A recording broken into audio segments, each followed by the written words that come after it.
In 1948, a World War II veteran became the first backpacker to thru-hike the Appalachian Trail. He started at the southern terminus in Georgia and finished at Mount Katahdin in Maine. But he didn't start at Springer Mountain because in 1948 the southern terminus was at Mount Oglethorpe, 20 miles to the southwest. Appalachian Trail officials shifted the southern terminus from Oglethorpe to Springer in 1958 due to development, especially in the valley between the two peaks. As a result of the move, 20 miles of the original AT was abandoned and is largely indiscernible today. On November 3, 2023, me and Shepard Howell set out to explore the original terminus and to ascertain, if possible, the location of those vanished 20 miles of trail. At the old terminus today, government facilities coexist with a local park in an unhappy hybrid of the natural with the unnatural. After the AT abandoned Mount Oglethorpe in 1958, the Federal Aviation Administration installed towers and facilities that are important to air traffic control. The facilities, undeniably ugly, crowd the mountaintop where the General Oglethorpe Monument once stood.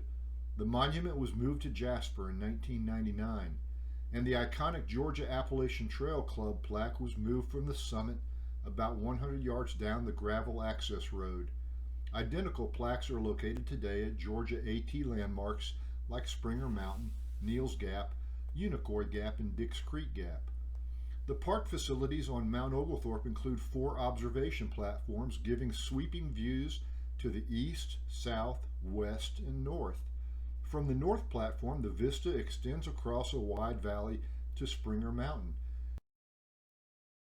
Amicalola Lodge at the state park is visible well below the summit. A 1940 Appalachian Trail Guide gives general directions for the section of trail between Oglethorpe and Springer. From Oglethorpe's summit, the trail followed a gravel road generally north. About a half-mile down the road today, there is a street sign marking the junction with the old AT approach trail. At about mile 1.8, there is an opportunity for a fun but strenuous excursion by doing a 6-mile loop hike on the Tobacco Pouch and Fall Creek trails. We hiked the loop counterclockwise, descending steeply through gorgeous late autumn leaves on the Tobacco Pouch Trail.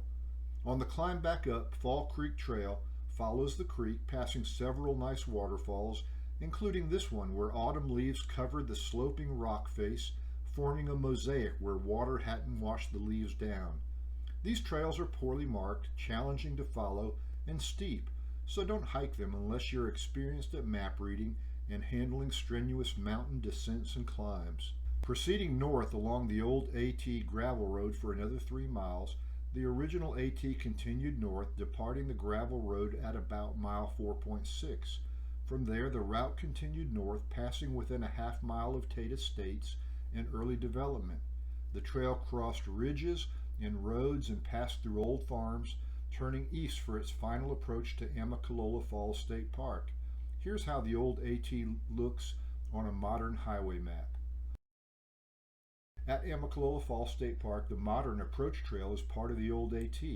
This 8.5-mile trail connects the state park to the current southern terminus at the summit of Springer Mountain. The winter 2023 issue of Georgia Backroads magazine includes Vanishing Georgia, It's Too Wild Lonesome Up Thar, an article about the early days on the Georgia AT featuring many early Georgia Appalachian Trail Club photos, including one taken about 1930 of the monument at the original terminus. You can subscribe to Georgia Backroads magazine or order the winter issue at georgiabackroads.com or by calling us toll-free at 800-547-1625. We hope you enjoy this Georgia Backroads program. Thank you for watching.